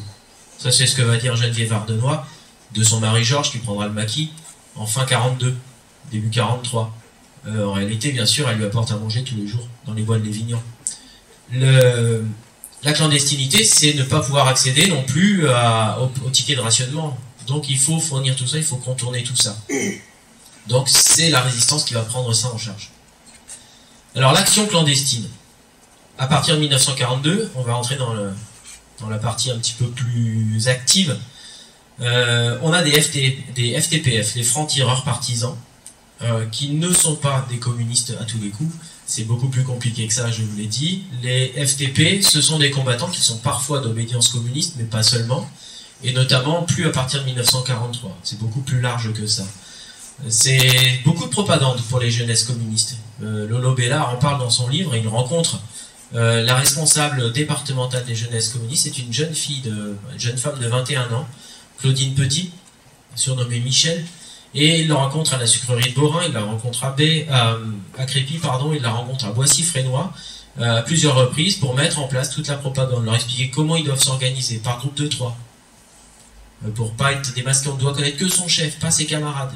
Si on se fait avoir, au moins on ne pourra pas donner de nom. D'ailleurs, elle le précise bien, essaye de ne pas connaître les noms de tes camarades, donne-leur juste un surnom. Donc on a Popol, on a Nénès, on a Julot, mais on ne sait pas comment il s'appelle. Ça évitera en cas d'arrestation de donner ses camarades. Et puis ils diffusent la presse clandestine et font quelques actes de sabotage, notamment on leur recommande de faire des incendies de récoltes pour pas que les récoltes partent pour l'Allemagne, en visant bien sûr les cultivateurs qui sont un peu trop prompts à fournir les Allemands. En réalité, Bellard et d'autres ont refusé les incendies de récolte dans notre région puisqu'ils ont peur des représailles sur la population. Donc c'est une des raisons qui fait que par exemple dans le Noyonnais, il y a énormément d'incendies de récolte et quasiment aucun dans notre région ici en 42-43. Après en 44 c'est différent. Du côté de Senlis, on a le Front National qui s'est développé avec le jeune René Charpentier notamment. Et le Front National pratique notamment la recherche de renseignements, bien sûr, du côté de la sous-préfecture de Senlis. Elle va se diffuser, le réseau du Front National va se diffuser du côté d'Ermenonville, de Vers, de Ève, de ces villages-là. C'est pour ça que ça nous intéresse dans le Valois. Et bien sûr dans la région senlisienne. On a également le réseau Arc-en-Ciel. Alors c'est pas tout à fait un réseau, c'est un sous-réseau. Très compliqué, mais alors là c'est la France combattante. C'est ni communiste ni gaulliste spécialement. C'est rattaché au réseau Turma Vengeance. Et c'est dans la région de Vaumoise, Vauciennes, Coyolles, la partie axonaise du Valois, jusqu'à Ambleny. Et on se retrouve avec des gens qui sont particulièrement jeunes. On a le Polonais Bogulski qui a 18 ans. On a des camarades à lui qui ont 20-21 ans, entre 17 et 21 ans, puisque la plus âgée que j'ai trouvée, c'est à V, donc ici, au château de V, et du côté de la ferme Saint-Marc, elle a 21 ans. Donc on a des gamins de 17 à 21 ans. Ils sont même pas majeurs, je vous rappelle que c'était 21 ans, la majorité. Ils observent ce qui se passe le long de la voie de chemin de fer, le long de la N2, et font remonter les informations à la France combattante, c'est-à-dire à la France libre. La France libre arme justement les réseaux. Elle va se débrouiller pour que le lien soit de plus en plus direct, physique, avec la France, entre la France occupée et la France libre. On se retrouve avec un besoin d'armes, de financement, de nourriture, de cigarettes, mais on a besoin surtout de liaisons directes, de pouvoir échanger des agents. Sinon, ils sont obligés de partir, par exemple, par la Bretagne, par le réseau Shelburne, pour aller en Angleterre. Donc on va mettre en place des liaisons aériennes. Il a fallu à peu près 2 ans pour que ces liaisons soient vraiment efficaces, mais elles le sont. Le principe est simple, on va demander au réseau de repérer des terrains qui soient suffisamment isolés, plats, qui puissent être de bonne qualité en cas de temps humide, pour faire atterrir des avions sur des portions de terrain qui font à peu près 6 à 900 mètres et qui sont balisées par des équipes au sol. Alors, je vais vous prendre directement le cas du premier parachutage dans le Valois. On ne dit pas dans l'Oise parce que c'est pas tout à fait le cas. C'est le parachutage de Fourcheret qui est organisé par le Bureau des opérations aériennes, c'est-à-dire par le BCRA français, la France libre. L'abbé Amiot d'Inville de l'OCM, l'organisation civile et militaire, reçoit l'ordre de sa direction, de Marcel Delnef, qui est du côté de Creil, de repérer des terrains qui pourraient permettre un parachutage d'armes et de plastique pour les sabotages dans la région de Senlis. Il se met en quête et 2 options sont possibles. La première, c'est du côté du château de Beauval, dans la vallée de l'Honnête. Ici, vous avez la chapelle de Bon Secours, là où se trouve à peu près le collège Albéric Magnard, à l'entrée de Senlis. Ici, mais on est extrêmement proche des habitations. Et il y a un autre terrain qui est intéressant, celui-ci est à la ferme de Fourcheret, il est là ce terrain, puisqu'on est assez loin de la route Nanteuil-Crépy, un peu isolé donc on a moins de passages, on est abrité par la topographie, c'est-à-dire qu'on ne voit pas le terrain depuis la route, et puis on peut par contre voir toute la plaine, donc c'est assez intéressant. Ce qui se passe, c'est qu'on a un officier de la Royal Air Force qui vient sur place après que l'Amiot d'Inville et signaler ce terrain-là, on reconnaît, ok, on donne l'agrément, l'homologation du BOA, et l'opération sera donnée à partir du mois de février 1943. Il faut écouter chaque jour la radio de Londres, et c'est la charge de Mademoiselle Vier à Senlis qui doit écouter les émissions du matin de la BBC, les messages personnels, Et lorsqu'elle entendra le nom de 2 peintres dans la même phrase, ça voudra dire que le parachutage est imminent. Et c'est ce qui se passe le lundi de Pentecôte, le 14 juin 1943, ça fait déjà 3 mois qu'elle écoute tous les jours. Alors les noms des peintres changeaient tous les mois, et pour le mois de juin, c'est Michel-Ange et Raphaël. Michel-Ange et Raphaël sont immortels. Voilà le message qui tombe à la radio de Londres le matin. Donc vers 7h du matin. À midi, il est répété, ça veut dire que le parachutage est confirmé. À 19h, il est à nouveau répété, ça veut dire que l'avion est sur le point de décoller. À 21h, il est à nouveau répété. Le message signifie que l'avion est parti. Donc ça veut dire que dans 2, 3, 4 heures, il sera au-dessus du Valois. Le terrain choisi a reçu pour nom de code Navet. Il se situe exactement ici, sur cette portion-là. Le temps est clair, et l'avion arrive au-dessus de Fourcheré, et dans la plaine, il y a 10 hommes qui sont là, dont Pierre Patria, dont Amiot d'Inville, dont les chefs locaux de l'OCM, et ils le voient arriver, cet avion, qui s'est aligné sur les clochers de Senlis et de Crépy. Le terrain est aligné également, et un avion arrive dans la direction de Crépy, fait un premier tour, un premier demi-tour avant d'arriver sur Senlis. On fait un deuxième passage, le code est signalé, c'est la lettre R en morse qui sert de code pour prouver que c'est le bon terrain, la bonne équipe, la bonne heure.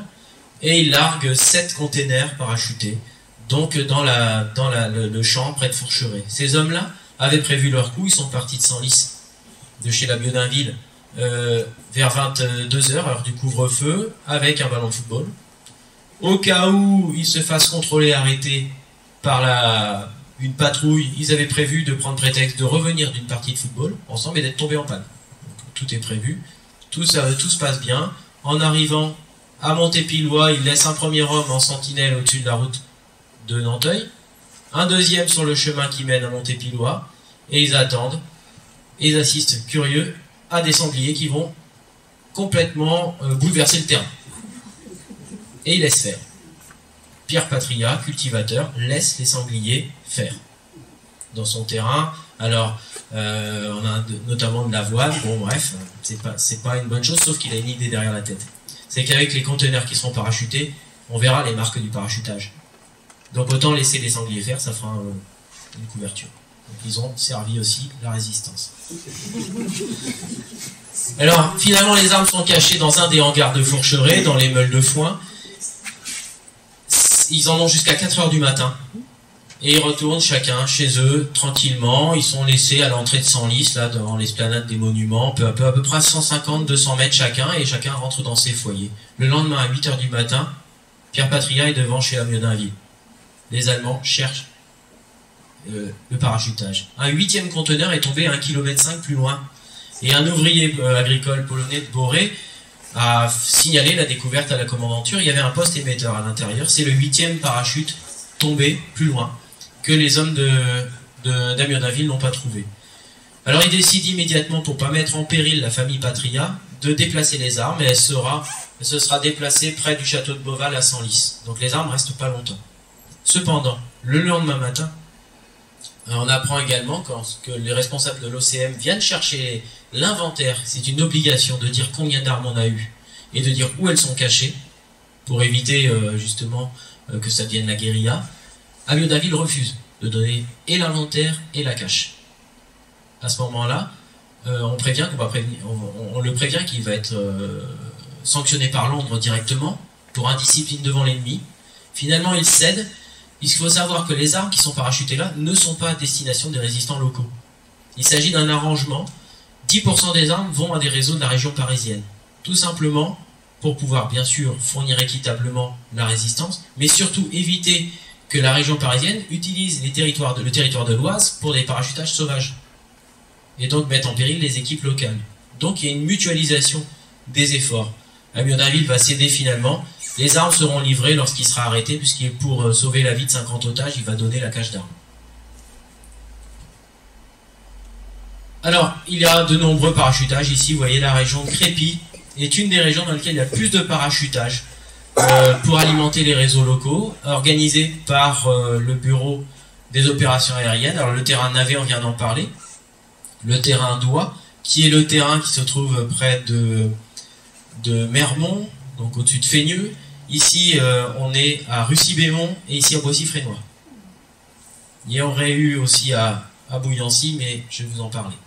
Alors voici un tableau reconstitué à partir des données que j'ai récupérées de la situation au 22 août 1943. Vous voyez que la région de Crépy est celle qui reçoit le plus d'armes. Ici, vous avez Beauvais, Senlis et Noyon. Donc on a vraiment le secteur le plus intéressant pour des raisons géographiques, topographiques, et on est à proximité immédiate des axes de circulation et de la région parisienne. Alors en bleu, les mitraillettes, en vert, les revolvers, en gris, les grenades, etc.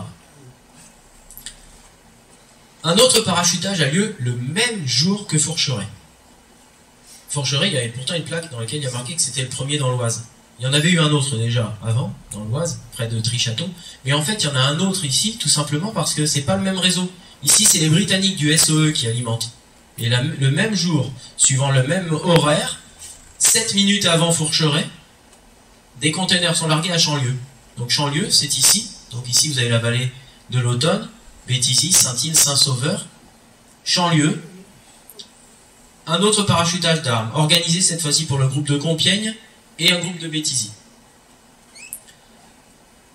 Du côté de Brégy, Versigny, se développe un réseau du SOE également. Le SOE, Special Operation Executive, c'est les Britanniques qui organisent le renseignement et le sabotage.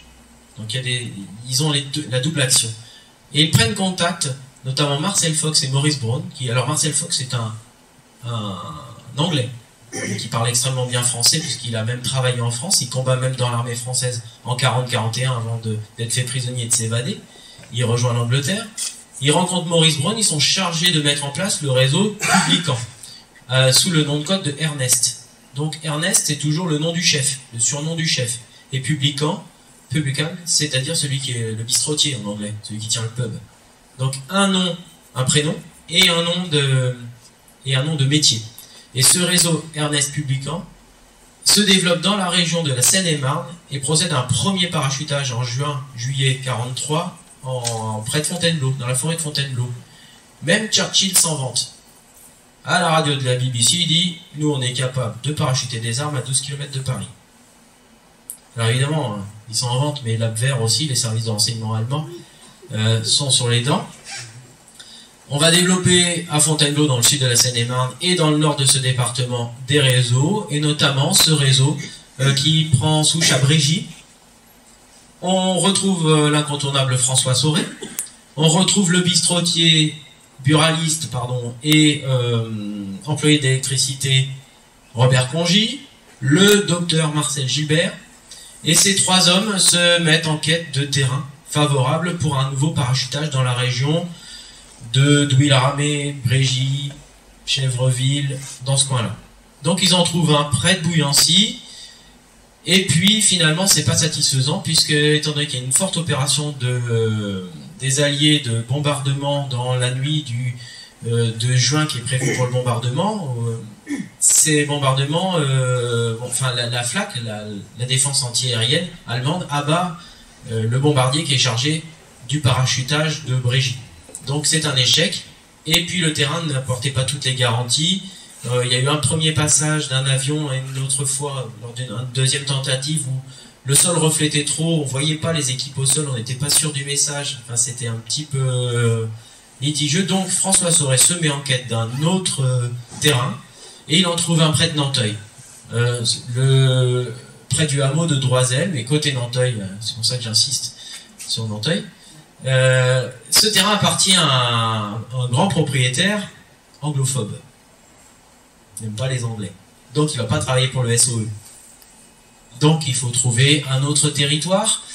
Et c'est à ce moment-là qu'on prend contact avec Jacques de Kersin, qui a la triple particularité d'être le propriétaire du grand domaine de Versigny-du-Château et de son parc immense, en arrière de la route, donc bien isolé, qui est également maire de la commune, connaît beaucoup de monde, et qui vient d'être nommé, suite à la décision de Pierre Laval, le chef du gouvernement, de remettre en place des conseils généraux, qu'ils appelleront conseil départemental, vous voyez, c'est un petit peu en avance, eh bien, il redevient conseiller départemental. Donc, il peut être soupçonné d'être plutôt favorable à l'État français. Mais il a fait ses preuves déjà de ses doutes contre le maréchal Pétain, de sa volonté en tant qu'élu avant-guerre des idées sociales importantes, chrétiennes. Et Jacques de Kersin, lui, il est contacté parce que son terrain est intéressant. C'est ici, son parc est là, et il y a un terrain qui est assez intéressant.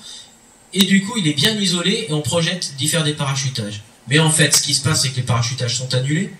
Par contre, la nécessité numéro 1, c'est d'abriter des émissions de radio.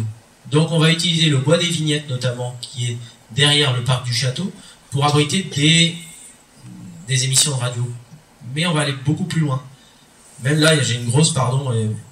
de Kersin a la même que moi pour l'instant, n'a pas trouvé la raison pour laquelle Jacques de Kersin est très haut dans la hiérarchie de publicans, alors qu'il est censé être au courant de rien et juste prêter son terrain. Sauf que on aménage un terrain, on accueille des émissions de radio pendant plusieurs semaines, ce qui est quand même extrêmement risqué. On abrite plusieurs fois Marcel Fox et Maurice Brown, les deux têtes du réseau. Et lorsque le réseau tombe, en 1943, on va en reparler, on dit qu'il est au courant de rien. Tous ses camarades disent qu'il est au courant de rien, mais il n'empêche qu'il est particulièrement recherché par la Gestapo de Paris. On n'a pas encore éclairci toutes ces zones. Cette fois-ci, l'Intelligence Service. Mais on a mis en place un réseau, le plus grand réseau de renseignement, c'est le réseau Alliance, qui a la particularité à partir de 1941 d'être dirigé par une femme, Marie-Madeleine Méric, plus connue sous le nom de Marie-Madeleine Fourcade, son nom de remariage. Eux ont trouvé un terrain près de Bouillancy. Alors, c'est écrit avec un H, c'est un côté peut-être plus germanique, je ne sais pas. En tout cas, c'est écrit avec un H.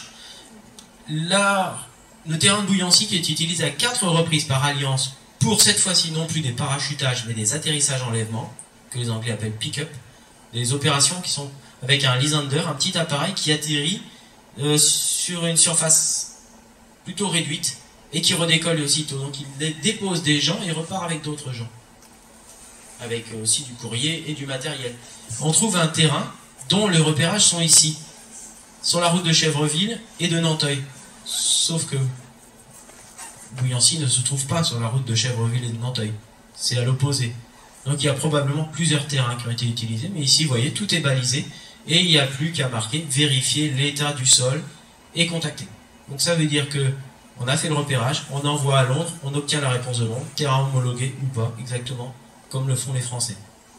De toute façon, c'est les Anglais qui pilotent. Donc ça revient au même. Voici ce qui se passe. 4 opérations ont lieu. La première a lieu dans la nuit du 15 au 16 juin 1943, c'est l'opération Degas. Les 4 opérations qui auront lieu au Bouillancy portent des noms de peintres et elles sont extrêmement stratégiques. On a, avec l'aide de Marcel Trumel, de Sillelon et du docteur Gilbert, l'infatigable docteur Gilbert, on a une équipe qui vient conduite par Pierre Dallas, surnommé Cornac. Alors ils portent tous des noms d'animaux. C'est ce qui a fait aux Allemands, les a fait surnommer l'Arche de Noé. Alors, ils vont faire partir Gouélan. Gouélan, c'est Pierre Berthomier. Lui vient de préparer, et ça vient tout juste d'échouer, ni plus ni moins que l'enlèvement de Pétain et Laval. À Vichy, tout simplement, il est dans l'aviation civile, et il lui arrive, il connaît très bien le pilote personnel de Pétain. Laval, lui, n'a pas de pilote attribué, mais passe son temps en avion tellement il a peur d'être la cible des attentats en voiture ou en train. Donc, il veut prendre la place du pilote et détourner tout simplement le vol de Pétain de Vichy à Paris pour un Vichy-Londres. Apparemment, le vieux maréchal ne serait pas contre. Laval, lui, on ne le met pas au courant quand même pour autant. En tout cas, l'opération échoue suite à une fuite. Alors on ne sait pas si c'est au terrain d'aviation de Vichy ou carrément à l'hôtel du Parc, à la résidence de Pétain, mais en tout cas ça échoue de peu. Mais ça échoue, il faut vite le mettre au vert, on l'envoie à Londres, il part de Bouillancy pour Londres. Tout ça est organisé au sol par Pierre Dallas. Et en même temps revient Georges Lamarck, responsable de tout le réseau Île-de-France. L'opération Renoir, à la lune suivante, parce qu'on opère quelques jours pendant que la luminosité est maximale la nuit, pendant les lunes, c'est l'opération Renoir. Alors cette fois-ci, c'est ni plus ni moins que la chef de réseau Alliance qui part pour Londres, pour faire reconnaître par Londres que son réseau est un réseau militaire. Cela servira, alors ils sont girodistes, ils sont opposés à De Gaulle, donc c'est pas facile, ça permettra, en cas d'arrestation, qu'ils soient traités comme des combattants et non pas comme des terroristes.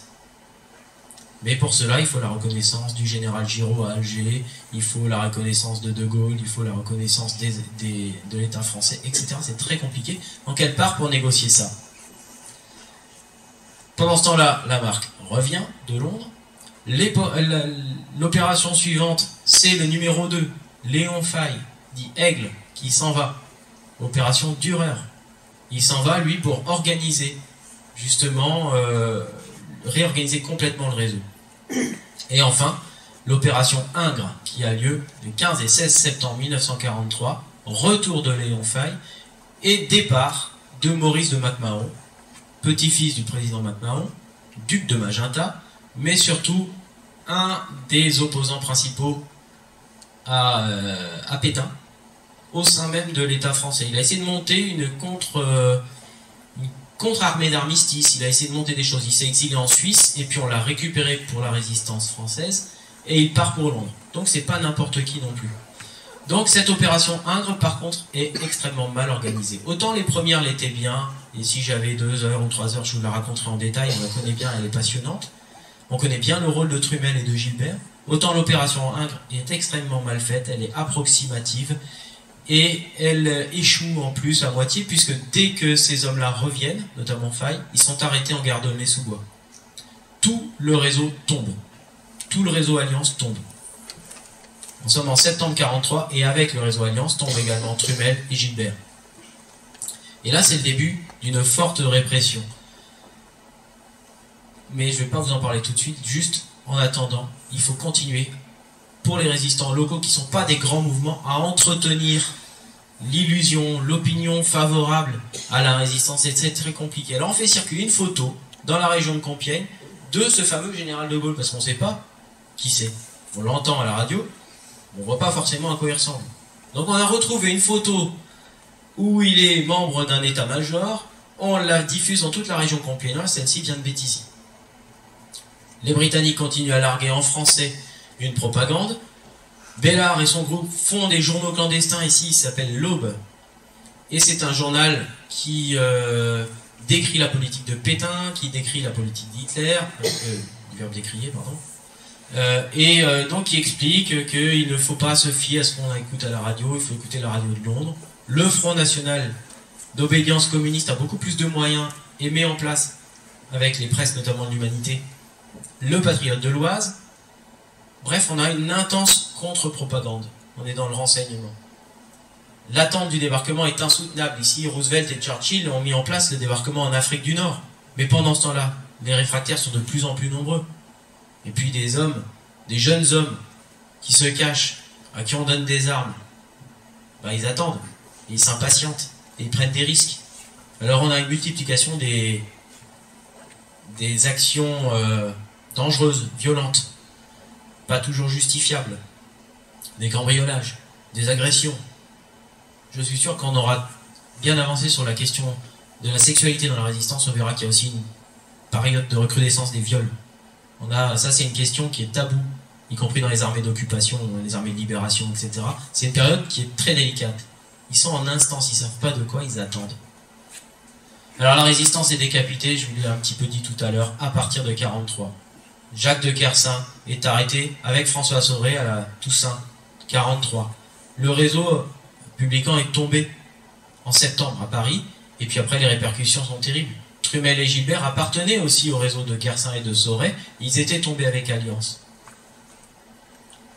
Il y en a beaucoup, et la déportation, là vous avez le matricule de déporté de Jacques de Kersin, ces deux-là en reviendront heureusement. Par contre, Trumel sera exécuté en tant que de vengeance en 1944, et Dr Gilbert meurt en déportation. Trumel et Gilbert sont accusés d'intelligence avec l'Angleterre. Les autres sont déportés pour fait de terrorisme de résistance. Pourtant ils ont fait la même chose les uns et les autres. Alors vient le temps de l'insurrection, de la libération. L'automne 1943, c'est le temps où la résistance est complètement décapitée dans le Valois. Et comme dans le reste de la France, l'année 1943, c'est l'arrestation de Jean Moulin, c'est l'arrestation du général Delestraint, de l'armée secrète, c'est l'arrestation du groupe Manouchian, c'est l'arrestation de beaucoup de résistants. Aubrac, libéré par Lucie Aubrac, mais arrêté en 1943 à Lyon. Le temps de l'insurrection est complexe. On a en 43-44, des alliés qui bombardent de plus en plus le Valois, et notamment la région parisienne, le nœud ferroviaire de Creil, la RN2, l'Allemagne, et à chaque fois ça passe au-dessus de nos têtes. Donc de plus en plus d'aviateurs tombent dans le Valois, ceux qui arrivent à éviter le crash. Ils tombent en parachute, on les voit peut-être de loin, c'est-à-dire que la population les voit de loin, mais les Allemands aussi. Et on met en place des réseaux. Depuis 1940, existe un réseau qui part de la Belgique et qui va jusqu'à Gibraltar, qui s'appelle le réseau Comet. Il est créé dès 40 par une jeune femme qui s'appelle André de Jonck.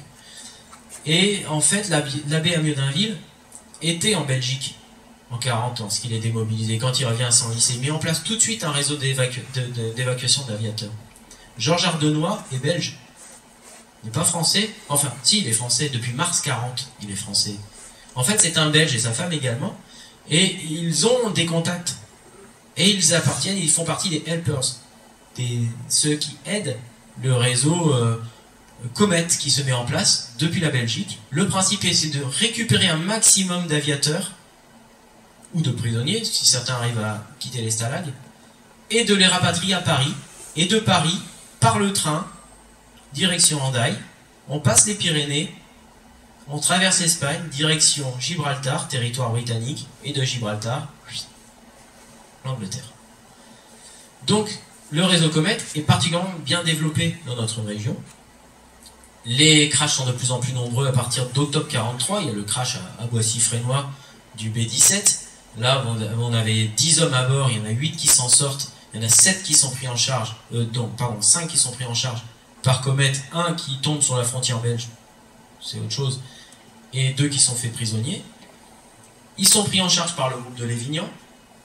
À Senlis, on récupère aussi, donc le groupe du Front National de René Charpentier récupère par exemple Spinks, qui est tombé à Ève, qui est pris en charge immédiatement par l'instituteur de Ève, qui appartient au réseau Combat vers la région parisienne, mais qui confie ça au Front National de Senlis. C'est-à-dire que chacun a ses spécialités, et finalement, en 1944, on a de plus en plus de fonctionnement inter-réseau.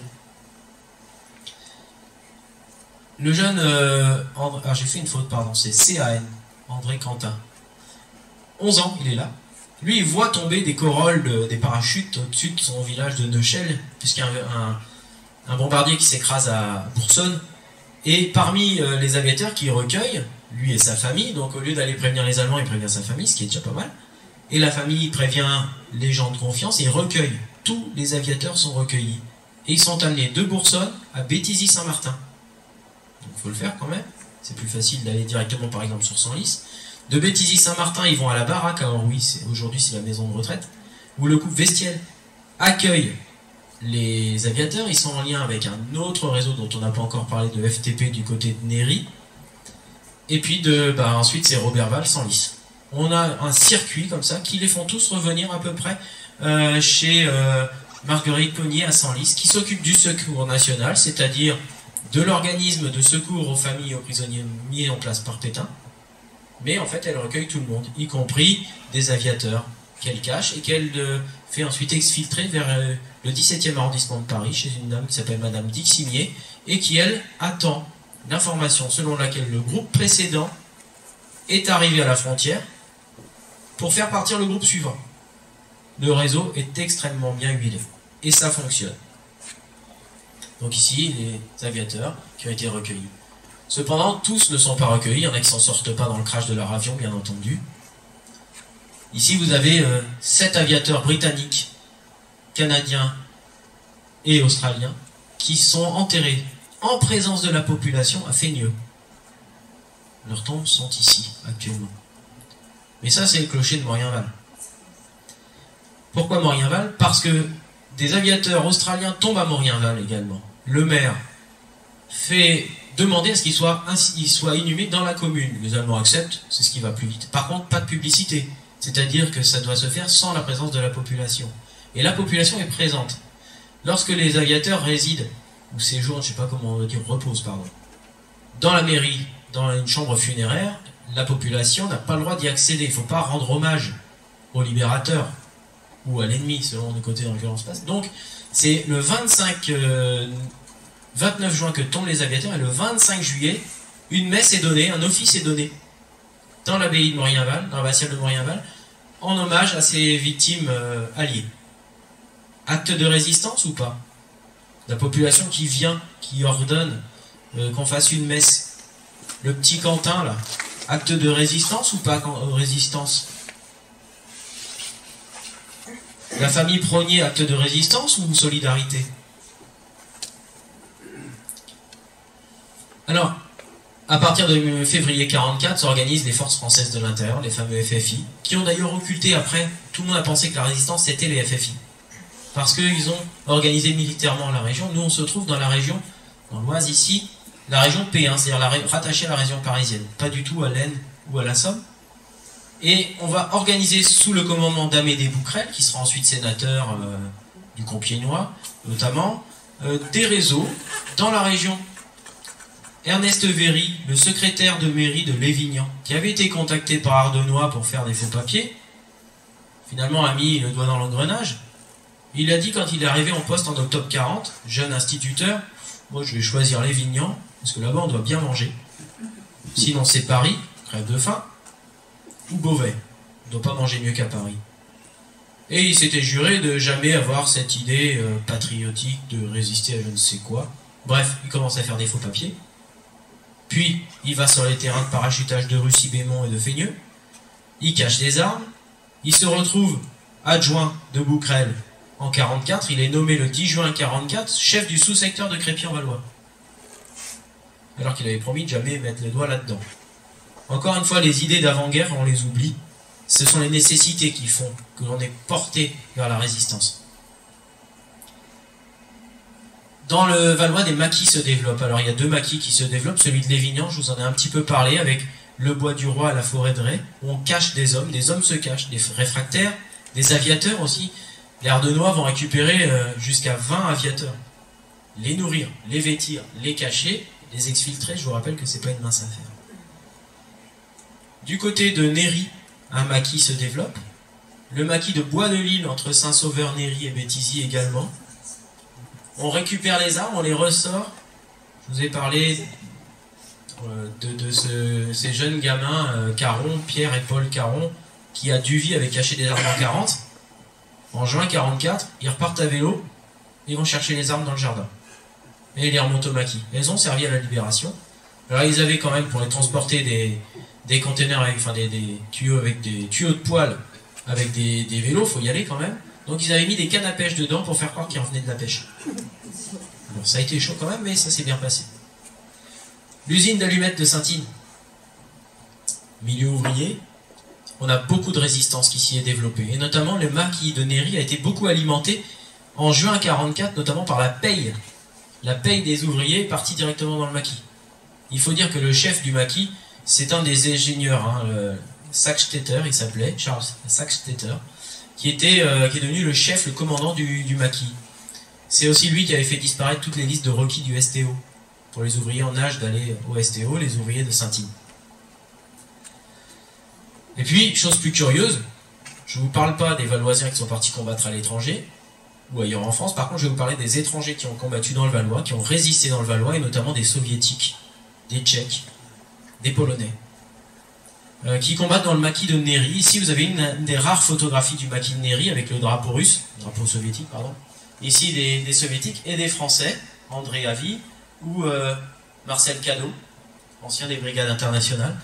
Donc ici, vous avez des combattants russes. Ils sont évadés des camps, puisque les Russes sont à peu près 140 000 à avoir des 140 000 prisonniers russes à être amenés en France pour travailler aux travaux forcés, notamment les carrières de Saint-Leu-d'Esserand où les Allemands font des V1. Sauf que les carrières sont bombardées en permanence par les Alliés et que beaucoup de Russes ont réussi à se faire la malle. Donc il y en a deux qui se sont retrouvés quasi affamés dans la forêt de Compiègne suite à l'évasion aussi d'un train de prisonniers, notamment Lobanov. Ils sont récupérés par les Polonais de Néry. Et en fait, comme ils comprennent un petit peu le russe, ils vont réussir à s'organiser et ils sont reconnus comme étant des combattants particulièrement courageux. Ils sont courageux parce que ce sont certains des prisonniers, d'autres ce sont des déserteurs. Ils avaient été engagés par les Allemands dans la Wehrmacht, enrôlés dans la Wehrmacht, et ils ont quitté la Wehrmacht, ils ont déserté comme certains Polonais qu'on trouve dans le maquis de Lévignan. ou des Tchèques. Et en fait, tous ces hommes-là ont une furieuse envie de combattre pour être libres. Et certains veulent combattre pour surtout d'ailleurs pas retourner en URSS après. Parce qu'ils savent ce qui les attend. Alors c'est le moment de sortir du bois. L'expression là n'est pas galvaudée parce que vraiment ce sont des maquis. Ils sont dans les bois. Alors les maquis en fait, ça vient de l'expression corse, du maquis. C'est là où se cachaient les Corses. Mais c'est devenu en fait le terme pour expliquer tout groupe organisé de combattants. C'est ça qui est devenu le mot maquis. Et ils passent à l'œuvre. Avant le débarquement, des messages tombent. Et notamment pour l'Oise, ça va commencer avec le message « L'acide rougit le tournesol » qui donne le début du plan vert, prévoir le sabotage des voies ferrées pour éviter que les Allemands gagnent la Normandie. Donc c'est exactement ce qui se passe. Ici, les sabotages, entre janvier, le premier semestre 44, toujours quelques sabotages sur la ligne entre Crépy et surtout Ormois-Villers et Compiègne, Ribécourt. Pourquoi Ormois-Villers? Parce que c'est le lien entre le réseau Nord, le SNCF, et le réseau Est. Donc particulièrement bien visé par les sabotages, et notamment François Soré. À partir du deuxième trimestre de la Libération, eh bien, les sabotages se multiplient dans notre Valois. Donc sabotage au plastique, quand on a les moyens, mais surtout on dévisse les éclisses et on fait sauter les rails tout simplement pour obliger les locomotives à dérailler. Et on vise particulièrement celles qui sont pleines de charbon. Non pas pour que ce soit de la perte de charbon, parce que le charbon serait ramassé, etc. Mais parce que c'est encore plus long à tout ramasser pour pas que le train d'après massacre tout. Tout est pensé. Il ne faut pas oublier que les cheminots sont les premiers résistants du rail. Pas tous, hein. C'est pas parce qu'il y a le film de René Clément qu'ils ont tous fait ça. Hein. Mais c'est le grand hommage à la résistance.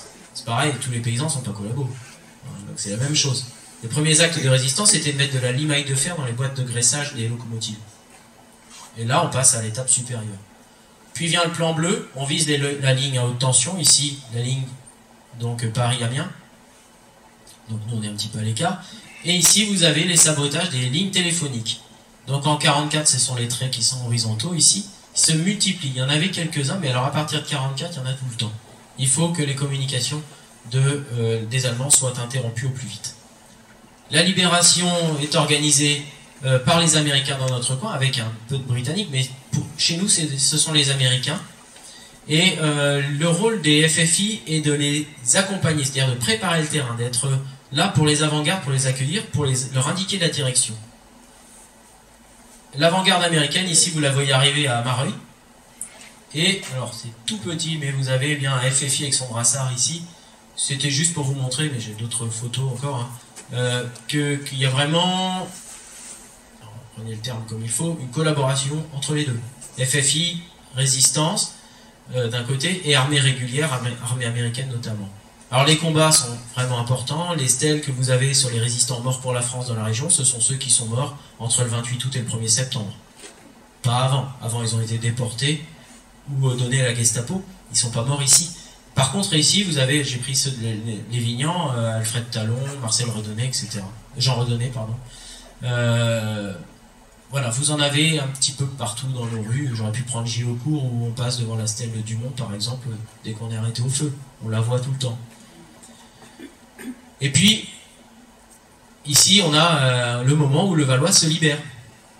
On est terminé avec résister en Valois. Mais on continue à résister. Certains résistants intègrent l'armée régulière. Certains vont aller avec Pierre-Georges, le fameux colonel Fabien, qui stationne à Nanteuil le 2 septembre.